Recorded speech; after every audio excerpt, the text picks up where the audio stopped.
Hello student, this is the biology class by Neha Patel. Students, આપણે chapter 2 ભણી રહ્યા છીએ સપુષ્પી વનસ્પતિઓમાં લિંગી પ્રજનન. આજનો આપણો લેક્ચર નંબર 12 બરાબર છે. લાસ્ટ લેક્ચર નંબર 11 સુધીમાં આપણે જે પ્રક્રિયા પૂરી કરી તે પરાગનયન સુધીની છે. લાસ્ટ ટોપિકમાં આપણે પરાગનયન વિશે ઘણું બધું ડિટેલમાં ભણી ગયા છીએ અને હવેનો જે આપણે ટોપિક ભણીએ છીએ એ પહેલાં હું તમને એક પોઈન્ટ જે મેં અગાઉ તમને દર્શાવેલો એ રિવાઇઝ કરાવું છું. ચલો, જ્યારે પણ આપણે પરાગનયન ભણ્યા ત્યારે મેં એક પોઈન્ટ તમને દર્શાવેલો કે પરાગનયન એક પ્રકારે જન્યુ વહનમાં જોવા મળતી એક ઘટના છે. જન્યુના વહન માટે બે પ્રક્રિયા થાય છે. એમાંની પહેલી પ્રક્રિયા પરાગનયન છે. તો આપણે જે આપણી પૂર્વફલન ઘટનાઓ જોઈએ છીએ એનું જે જન્યુ વહન ટોપિક છે એમાં એક પ્રથમ પ્રક્રિયા કે જેના દ્વારા જન્યુઓનું વહન થાય છે એને પરાગનયન કહેવાય. પણ પરાગનયન એ સંપૂર્ણ પ્રક્રિયા નથી કે જેનાથી સંપૂર્ણ જન્યુ વહન પૂરું થાય. રીઝન આગળ તમને પરાગનયન આપણે ફિગરમાં પણ દર્શાવેલું કે જેના દ્વારા પરાગાશયમાં રહેલી પરાગરજ સ્ત્રીકેસનના પરાગાસન પર સ્થાપિત થાય તો એને પરાગનયન કહેવાય.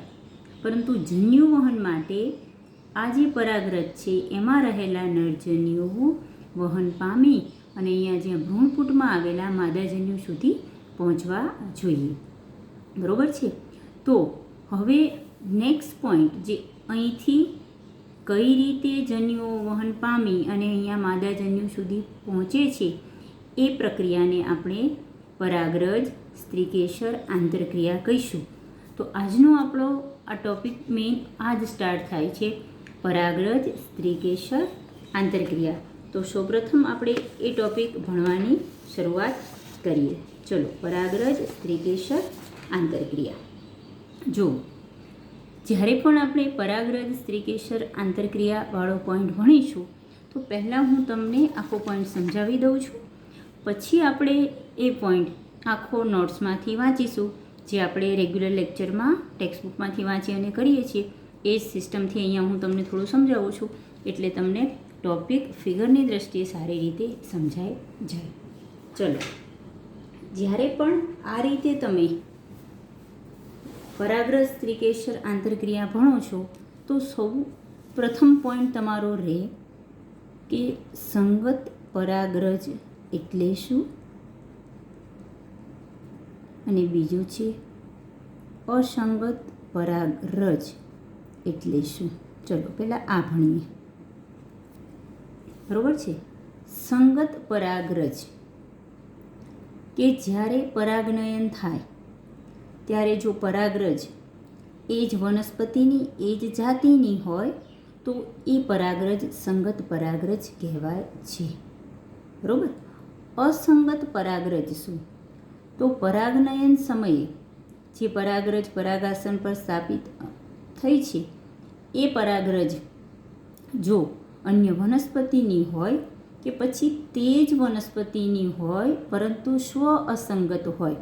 ચલો, અન્ય વનસ્પતિની હોય અથવા અન્ય જાતિની વનસ્પતિની બરાબર, અથવા તે જ વનસ્પતિની હોય છતાં પણ સ્વ અસંગત હોય. તો સ્વ અસંગત પરાગરજ આપણે જ્યારે વનસ્પતિમાં જોવા મળતા પરપરાગનયન માટેના જે અનુકૂલનો જોયા હતા કે જેમાં વનસ્પતિ કંઈક એવી ક્રિયા કરે કે જેના દ્વારા સ્વપરાગનયન અવરોધાય અને પરપરાગનયન પ્રેરાય, ત્યારે આ પોઈન્ટ જોયેલો. બરાબર છે. તો જ્યારે આ પ્રકારની પરાગરજ હોય, સ્વ અસંગતનો મતલબ કે પરાગરજ પોતે જ એને જાતે સ્વીકારતી નથી અથવા આગળની ક્રિયા થવા દેતી નથી, તો એવી પરાગરજને અસંગત પરાગરજ કહેવાય. બરાબર છે. બે પોઈન્ટ પહેલાં સારી રીતે સમજી લો. આપણે પોઈન્ટ સમજતા પહેલાં કે સંગત પરાગરજ એટલે શું અને અસંગત પરાગરજ શું. ચલો, હવે આપણે ફિગરમાં જોઈએ કે જ્યારે પરાગનયન થાય છે ત્યારે અહીંયા આવતી પરાગરજ, અહીંયા જેટલી પણ પરાગરજ સ્થાપિત થાય તો એ પરાગરજ સંગત હોય અથવા અસંગત હોય. બરોબર છે.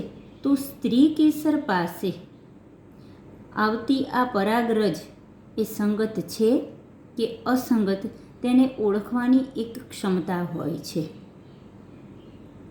તો આવું જ્યારે પણ થાય છે કે સ્ત્રી કેસર જો સંગત પરાગરજ આવે તો એને પોતાના પર સ્થાપિત થવા દે અને પછી પશ્વ પરાગનયનની પ્રક્રિયાને એ પ્રેરે, એટલે પરાગનયન પછીની જે બધી જ પ્રક્રિયાઓ થવાની છે એ આગળ બને.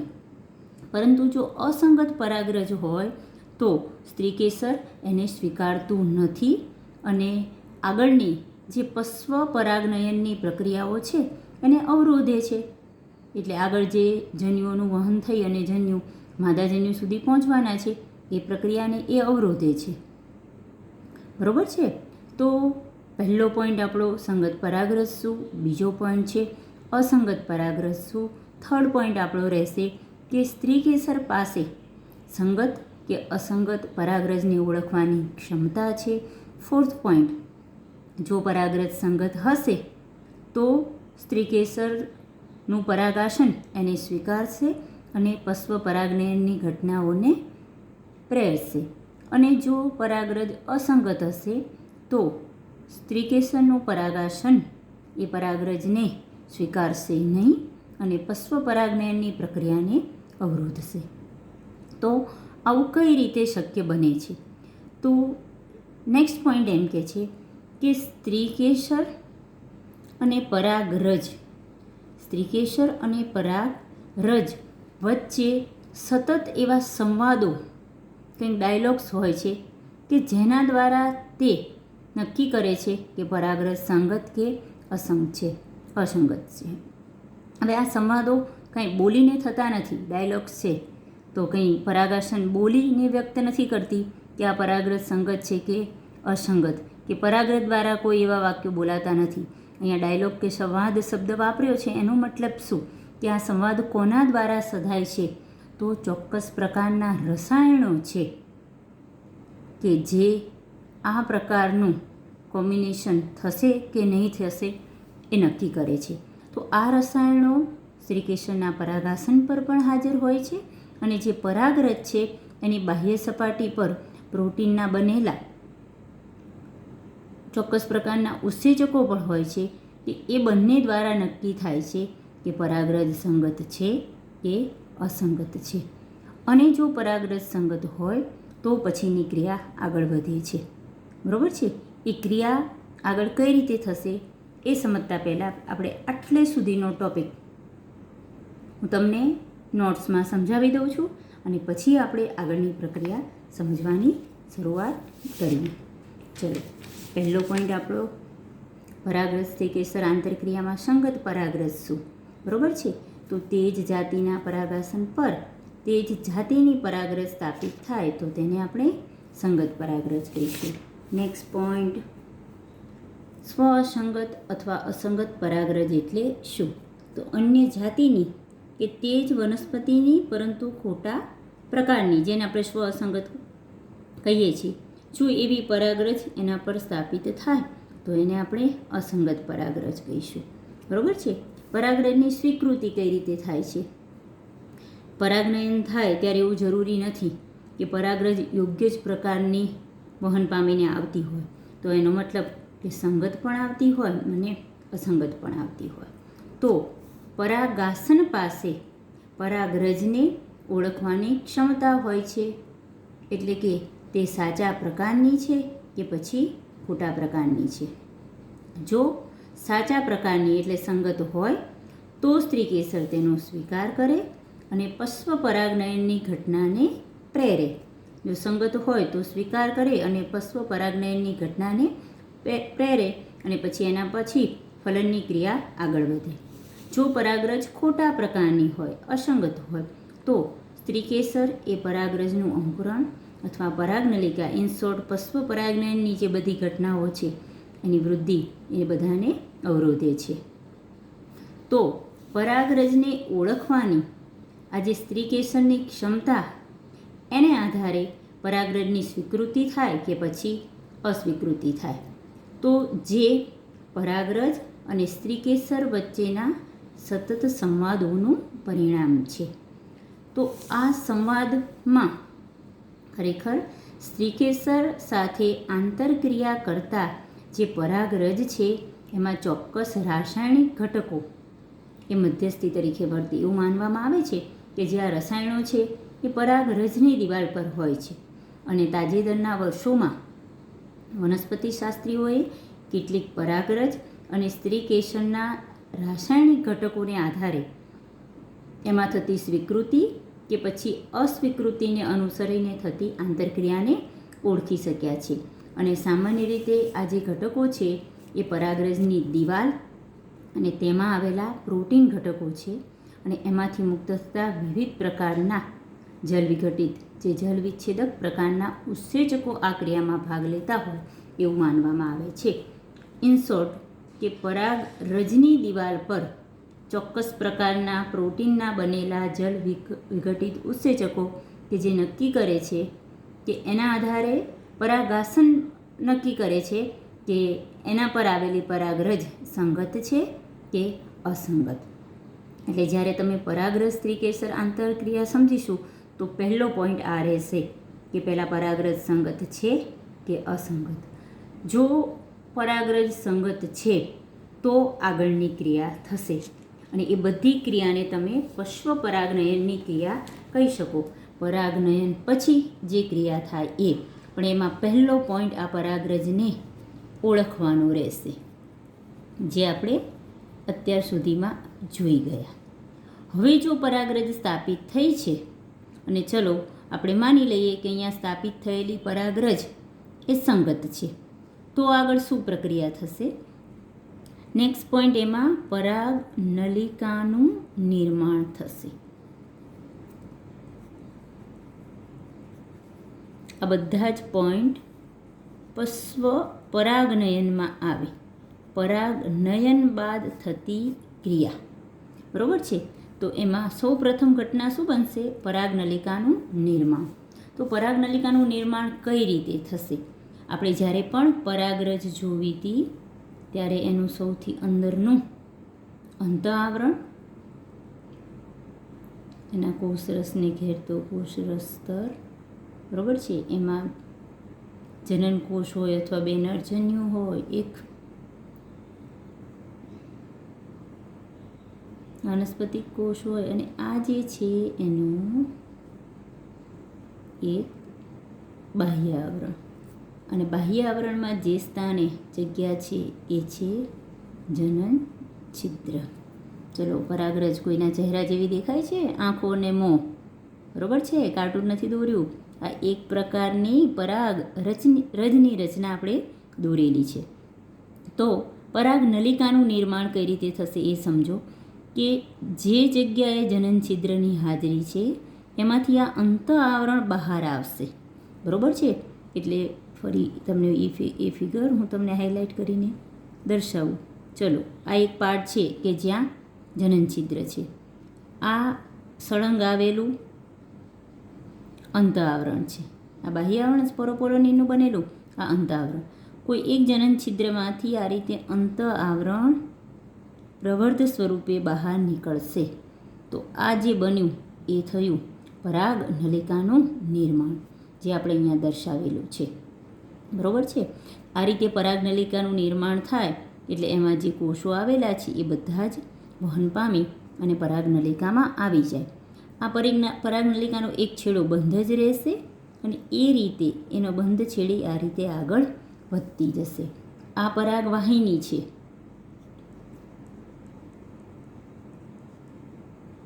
બરાબર. અને એમાં જે આ અંદર નલિકાનું નિર્માણ થયું એ પરાગ નલિકા છે. તો આ રીતે પરાગ નલિકા આગળ વધતી રહેશે અને એમાં સમાવિષ્ટ ઘટકો છે એ આમાં આગળ જતા રહેશે. એ સમયે એ આ પરાગ વાહિની છે એના કોષોને વિઘટન પામતી આગળ વધે છે અને એ આગળ વધી અને ક્યાં પ્રવેશશે? અંડકમાં પ્રવેશશે, બરાબર. તો આ પરાગ નલિકા આ રીતે આગળ વધી એનો એક છેડો બંધ જ રહેશે છેક સુધી અને આ રીતે અહીં સુધી આવશે અને એમાં સમાવિષ્ટ ઘટકો આમાં અંદર હશે. બરાબર. હવે આપણને બીજી વસ્તુ ખબર છે કે પરાગનલિકામાં બે શક્યતા હોઈ શકે, કારણ કે પરાગરજ કાં દ્વિકોષીય અવસ્થામાં હોય અથવા ત્રિકોષીય અવસ્થામાં. ધારો કે પરાગરજ ત્રિકોષીય અવસ્થામાં હોય તો ચલો યાદ કરો સ્ટુડન્ટ, શું હોય? એક વાનસ્પતિક કોષ હોય અને બે નરજન્યુઓ હોય. જેમ જેમ આગળ વધતું જાય એમ વાનસ્પતિક કોષ એનું વિઘટન થતું જાય અને બે નરજન્યુઓ અહીંયા પહોંચી જાય. ધારો કે એ દ્વિકોષીય અવસ્થામાં હોય તો એક વાનસ્પતિક કોષ હોય અને એક જનન કોષ હોય. તો જ્યારે જ્યારે એ અહીં પહોંચશે ત્યાં સુધીમાં વચ્ચે જ એક જનન કોષમાંથી બે નરજન્યુઓનું નિર્માણ થઈ જશે અને વાનસ્પતિક કોષના જે પોષક તત્વો છે તે ધીમે ધીમે અહીંયા વપરાઈ જશે.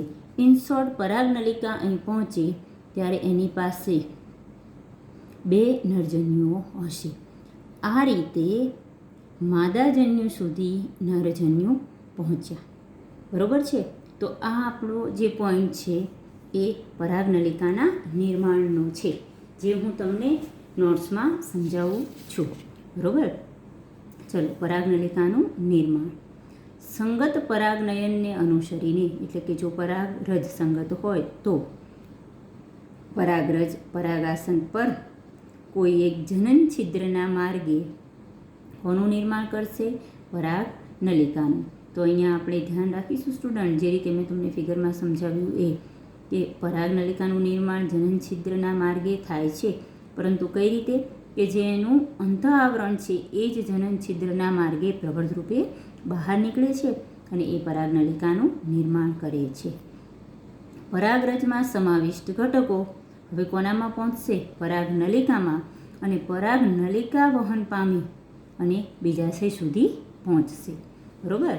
ચલો, તો અહીં સુધીનું આપણે સમજી ગયા છીએ. હવે જુઓ કે જ્યારે પણ પરાગનલિકા વહન પામી અને બીજાશય સુધી પહોંચે છે તો કેટલીક વનસ્પતિઓમાં પરાગરજ દ્વિકોષીય અવસ્થામાં હોય, એક વાનસ્પતિક કોષ, એક જનન કોષ. જ્યારે પરાગવાહિનીમાંથી પરાગનલિકા વૃદ્ધિ પામતી હોય ત્યારે જ, જો દ્વિકોષીય અવસ્થામાં હોય તો એનું જનન કોષ વિભાજન પામી જાય અને બે નરજન્યુઓ બની જાય.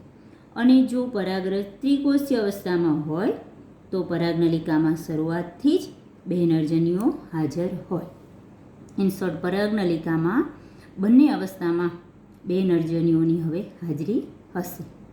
જો દ્વિકોષીય અવસ્થા હશે તો જનનકોષનું વિભાજન થઈ અને બે નરજન્યુઓના નિર્માણની ઘટના પરાગનલિકામાં વહન દરમિયાન જ પૂરી થઈ જશે. અને જો ત્રિકોષીય અવસ્થામાં હશે તો બે નરજન્યુઓ હાજર હશે જ. બરાબર. તો આ રીતે પરાગનલિકા એ બીજાશય સુધી પહોંચી. હજુ પરાગનલિકા બીજાશય સુધી જ પહોંચી છે. આગળની પ્રક્રિયા એને અંડકની અંદર પ્રવેશ કરાવવાની છે. અંડકની અંદર પણ જે ભ્રૂણપૂટ છે અને ભ્રૂણપૂટમાં પણ જ્યાં માદાજન્યુ આવેલો છે ત્યાં સુધી એને પહોંચાડવા જોઈએ નરજન્યુને.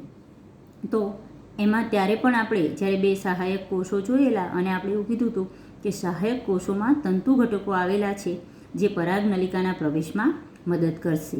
તો હવે આપણે આ પણ જોઈએ કે કઈ રીતે તંતુમય ઘટકો એ પરાગનલિકાનો પ્રવેશ કરાવશે.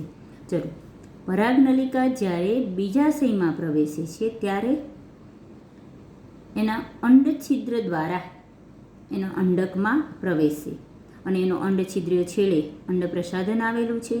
અંડપ્રસાધનમાં બે સહાયક કોષો છે અને એક અંડકોષ છે જે આપણો માદાજન્યુ છે. બરાબર. તંતુમય ઘટકો દ્વારા તે એક સહાયક કોષમાં પ્રવેશે છે. એટલે એક સહાયક કોષ એનું વિઘટન થઈ જાય અને એના કોષ રસમાં આ બે નરજન્યુઓ તરતા હોય છે, જે આગળ પણ આપણે આ પોઈન્ટ સમજેલા. તાજેતરના અભ્યાસ પરથી માલુમ પડ્યું છે કે સહાયક કોષોના અંડછિદ્રીય છેડે આવેલા તંતુમય ઘટકો જ પરાગનલિકાના પ્રવેશ માટેનું એને શું આપે છે? માર્ગદર્શન આપે છે. તંતુમય ઘટકમાં ચોક્કસ પ્રકારના રસાયણો હોઈ શકે કે જે પરાગનલિકાને એમાં પ્રવેશવા માટે માર્ગ ચીંધે છે. કેમ એવું થાય કે પરાગનલિકા પ્રતિધ્રુવીય કોષો પાસે નથી જતી, મધ્યના કોષો પાસે નથી જતી, ડાયરેક્ટ અંડપ્રસાધન સુધી જ પહોંચે છે. બરાબર? તો એના માટે તંતુમય ઘટકો છે એ ક્યાંક ને ક્યાંક એને મદદરૂપ થતા હોવા જોઈએ. ચલો આગળનો પોઈન્ટ જોઈએ.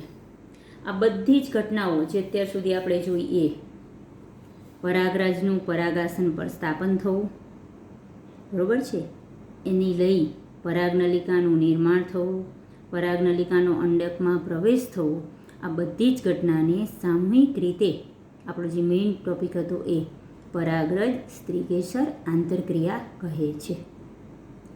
પરાગરજ સ્ત્રીકેસર આંતરક્રિયા એ એક પ્રકારની ક્રિયાત્મક ગતિશીલ પ્રક્રિયા છે. સમજી શકો, એ ગતિમાં પ્રક્રિયા છે.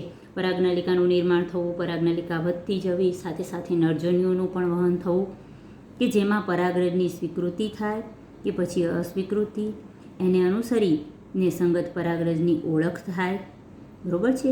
અને આ ક્ષેત્રના જ્ઞાનનો ઉપયોગ અત્યારે વનસ્પતિ સંવર્ધકો એ ખાસ કરી રહ્યા છે.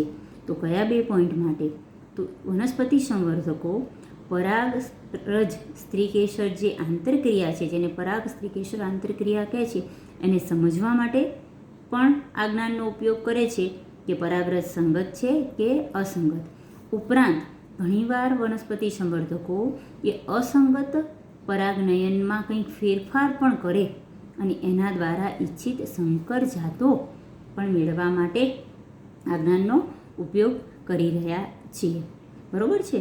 તો અહીંયા આ બધા જ પોઈન્ટ ફરી અહીંયા સમજીએ કે સંગત અને અસંગત પરાગરજને ઓળખવી, પછી પશ્વ પરાગનયનની શરૂઆત થવી જો સંગત પરાગરજ હોય તો, એમાં પરાગનલિકાનું નિર્માણ થવું, પરાગનલિકાનું આગળ વધવું, પરાગનલિકામાં જે 2 સમાવિષ્ટ નરજન્યુઓ છે એને લઈને પરાગનલિકાનું બીજાશયમાં આવેલા જે અંડક છે એના ભ્રૂણપુટ સુધી પહોંચવું, અને અહીંયા આવી અને જે 2 સહાયક કોષો છે એમાં જે અહીંયા પ્રવર્ધ સ્વરૂપે તંતુમય ઘટકો આવેલા છે એ આ નરજન્યુનો અહીંયા પ્રવેશ કરાવે છે. અને એ સમયે તંતુમય ઘટક દ્વારા આ પરાગનલિકાની જે ટૂચ છે એ તૂટે છે અને આ સમાવિષ્ટ ઘટકો હવે અહીંયા સહાયક કોષ એક વિઘટન પામશે અને એના કોષરસમાં આવશે. તો ઇન શોર્ટમાં એક માદાજન્યુ પાસે 2 નરજન્યુ આવે છે. ઇન શોર્ટ માદાજન્યુ પાસે નરજન્યુનું પહોંચવું એટલે આપણો ટોપિક જન્યુ વહન અહીંયા પૂર્ણ થાય છે.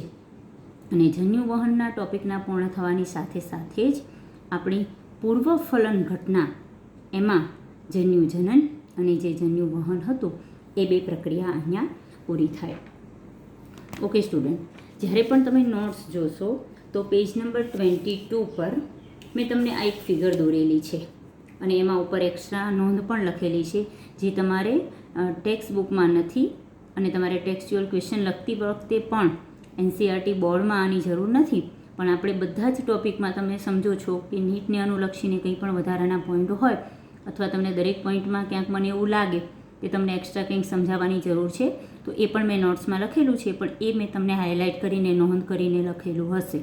બરાબર? તો એ અહીંયા બધા પોઈન્ટ સમજાવતી નથી પણ તમને સાથે સાથે બતાવતી રહું છું. નોટ્સમાં બધું લખેલું છે. એકવાર ધ્યાનથી જ્યારે પણ નીટની તૈયારી કરો ત્યારે એ પોઈન્ટ તમારે વાંચી જવાનો રહેશે. અહીંયા મેં 3 જ્યારે પણ પરાગનલિકા બીજાશયમાં પ્રવેશે તો 3 પ્રકારે પ્રવેશી શકે. સમજો, ડાયરેક્ટ એના અંડછિદ્રીય છેડા તરફથી પ્રવેશે, એટલે આમ ઉપરથી આવી ફરી અને અંડછિદ્રીય છેડા તરફથી પ્રવેશે. બરાબર છે? છેડાથી જ પ્રવેશે છે. જુઓ, જશે અંડછિદ્રીય છેડા તરફ પણ એના પ્રવેશવાની રીત અલગ છે. આ જુઓ, અહીંયા એનો જે પ્રવેશ છે એ અહીંથી થાય છે. કયા છેડા તરફથી? નાભી તરફથી. નાભી તરફથી અંદર પ્રવેશીને અંદરથી આમ વહન પામે છે. અહીંયા જ્યારે વહન પામે છે ત્યારે એ અંડક આવરણો અને પ્રદેહના કોષોમાંથી પ્રવેશી અને અંડછિદ્રીય છેડે આવે છે. દરેક કિસ્સામાં આવશે તો અંડછિદ્રીય છેડે જ, પણ અહીંયા ડાયરેક્ટ અંડછિદ્રીય છેડે આવે તો એને પોરોગેમી કહેવાય છે. જો આ રીતે નાભીમાં થઈ અને અંડછિદ્રીય છેડે પહોંચે તો એને ચાલ્ઝોગેમી કહેવાય છે. અને જો એ અહીંયા અંડક આવરણો અને પ્રદેહનું વિભેદન કરી અને પછી અંડછિદ્રીય છેડે પહોંચે તો આપણે એને મેઝોગેમી કહીએ છીએ. તો ઇન શોર્ટ અહીંયા આ રીતે આપણે આ ટોપિક પૂરો કરીએ છીએ અને અહીં આપણો મેઇન ટોપિક પરાગરજ, સ્ત્રીકેસર, આંતરક્રિયા એ આપણે અહીંયા પૂર્ણ કર્યું. તો આજ સુધીના ટોપિકમાં આપણે જે પરાગરજ આંતરક્રિયા પૂર્ણ કરી એની સાથે સાથે કઈ રીતે પરાગનયન થયું અને પરાગરજ, સ્ત્રીકેસર, આંતરક્રિયા એ બંને ટોપિક પૂર્ણ કરી અને એની સાથે આપણે આખું જન્યુ વહન બતાવ્યું અને એની સાથે પૂર્વફલન ઘટનાઓ પણ બધી પૂરી કરી દીધેલી છે. બરાબર. તો નેક્સ્ટ ટોપિક જ્યારે પણ આપણે જોઈશું તો એ ટોપિક સમજતા પહેલાં એક નોંધ કરી અને મેં પોઈન્ટ આપેલો છે. નોંધ છે પણ છે ટેક્સ્ટબુકનો જ, કે તમે અલગ અલગ પ્રકારની જે વનસ્પતિ છે એની પરાગરજ અને શર્કરાના દ્રાવણમાં જો રાખી અને થોડા સમય માટે માઇક્રોસ્કોપમાં જોવો તો એની સૂક્ષ્મ પરાગરજ એ સૂક્ષ્મદર્શક યંત્રમાં પરાગનલિકાના નિર્માણ સાથે જોઈ શકાય છે. તો એ ખાલી નોંધ માટેનો પોઈન્ટ છે. તો અહીંયા આપણે એક પોઈન્ટ પરાગરજ, સ્ત્રીકેસર, આંતરક્રિયા પૂરો કરીએ છીએ. જય હિન્દ.